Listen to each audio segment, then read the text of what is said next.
अरे का हो यार, काहे इतना उदास बैठल बड़ा यार? सब ठीक बा नु?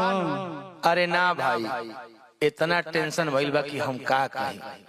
एगो तो छोड़ दो, दू गो लड़की से प्यार हो गइल बा। आ डिमांड जानते बड़ा, एगो कहतिया हई तो एगो कहतिया हो। एकदम स्थिति हमारे खराब हो गइल बा रे भाई। मजा लेबा तू तो भोगी के, अब पता चलल है।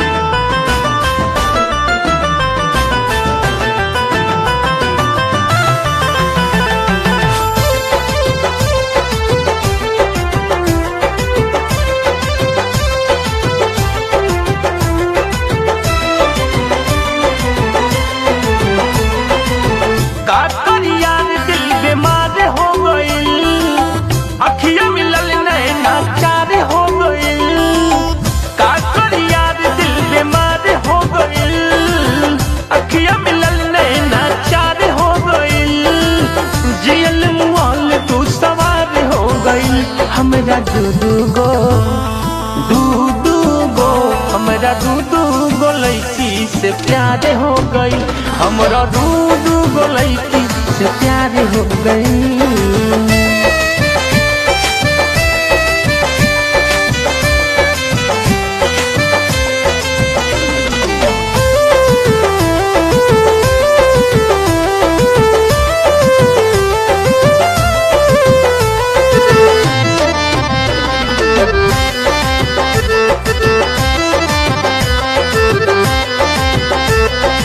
एगो मांगे किसी एगो मांगतिया लहंगा, का करिया प्यार बड़ा पड़ल महंगा।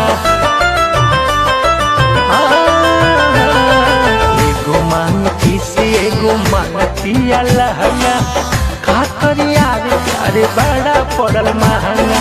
जान जान कहलस दीदार हो गइल, हसीर लेखा जिंदगी सियार हो गइल। हमरा दू हमरा दू गो लड़की से प्यार हो गई। हमरा दू गो लड़की से प्यार हो गई।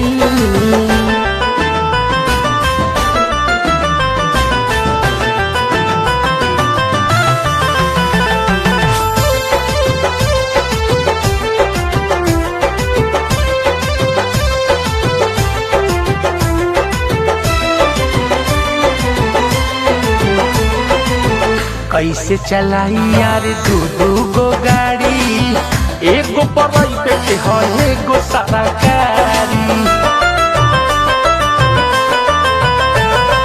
कैसे मैनेज करी दू गो गाड़ी, एगो प्राइवेट है एगो सरकारी। यार रिंकू ओझाला चार हो गई, रियांशु अनिल में बिगाड़ हो गई। हमरा दू गो हमरा दू गो लड़की से प्यार हो गई। हमरा दू गो लड़की से प्यार हो गई।